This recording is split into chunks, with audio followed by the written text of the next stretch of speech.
Nicholas II industrialized Russia by building the railroad.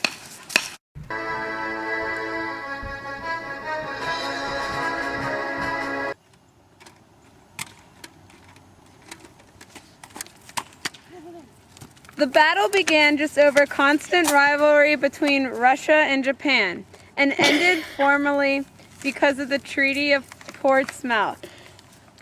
At the battle over Mukden, the Russians lost 60,000 soldiers and the Japanese lost 41,000.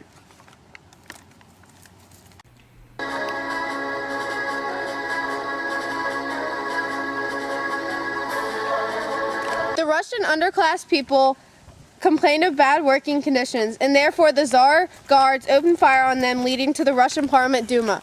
Civil rights! Civil rights!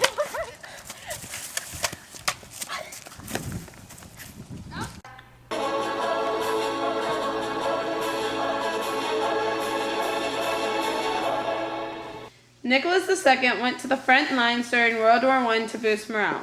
While he was gone, Tsarina Alexandra took control, but her son Alexis became sick with hemophilia. Oh, I'm so glad you're here, Rasputin. How are you? Good. Oh my gosh. He seems to be bleeding. Please cure him. Please cure him. She asked Rasputin if he could cure her son, and he did. He was then rewarded with some political power.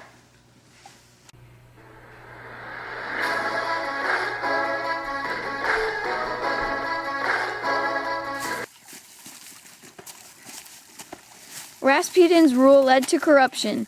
Therefore, the aristocrats murdered him and threw him into the Neva River in 1916.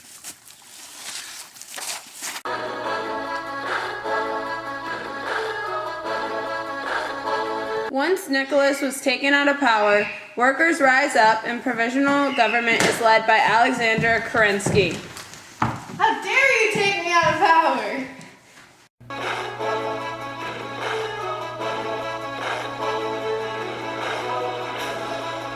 I, Lenin, promise that the Bolsheviks will bring peace, bread, and land to Russia.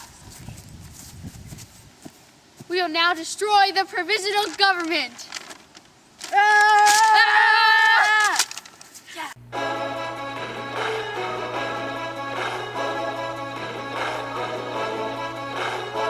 Nicholas II's entire family was executed in 1918, including his 4 daughters, son, and both the husband and wife.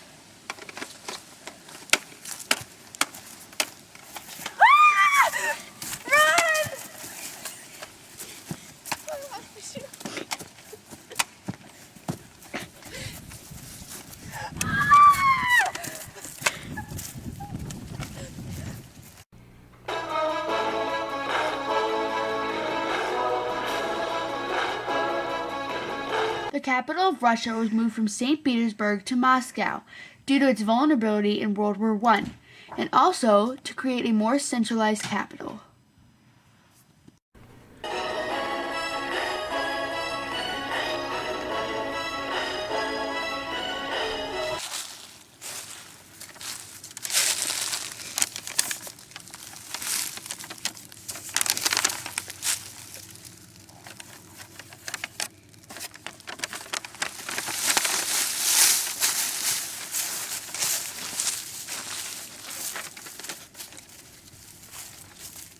The Bolsheviks dropped out of World War I with the Treaty of Brest-Litovsk.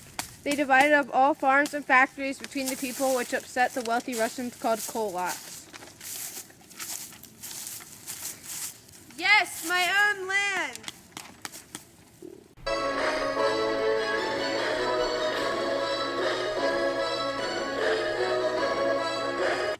Once the Bolsheviks divided up all the farms and factories, it led to the Russian Civil War led by Leon Trotsky. More Russians were killed in this war than World War I. An estimated 10 to 15 million were killed. The Red Army won the war, and the Bolsheviks continued to rule Russia.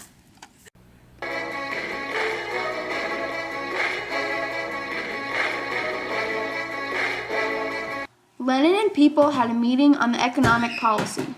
This policy would promise considerable freedom of action for small business owners and peasant landowners, but it would also be the first push to communism. The Bolshevik Party will have to change their name to the Communist Party. And the Communist Party would be a classist society where workers would share means of production, and it would become a dictatorship under myself.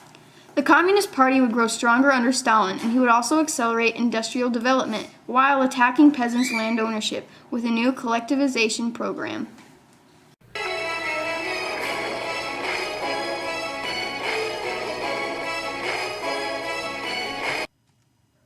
Russia and surrounding lands, like Belarus and Ukraine, formed a multinational nation called the USSR, or the Union of Soviet Socialist Republics.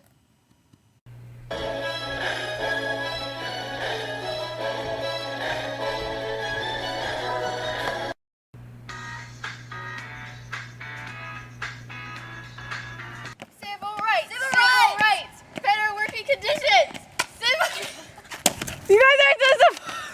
He's feeling today. Policy would promise considerable freedom of action. Policy would promise. She starts. Lenin and people had a meeting, on the economic policy.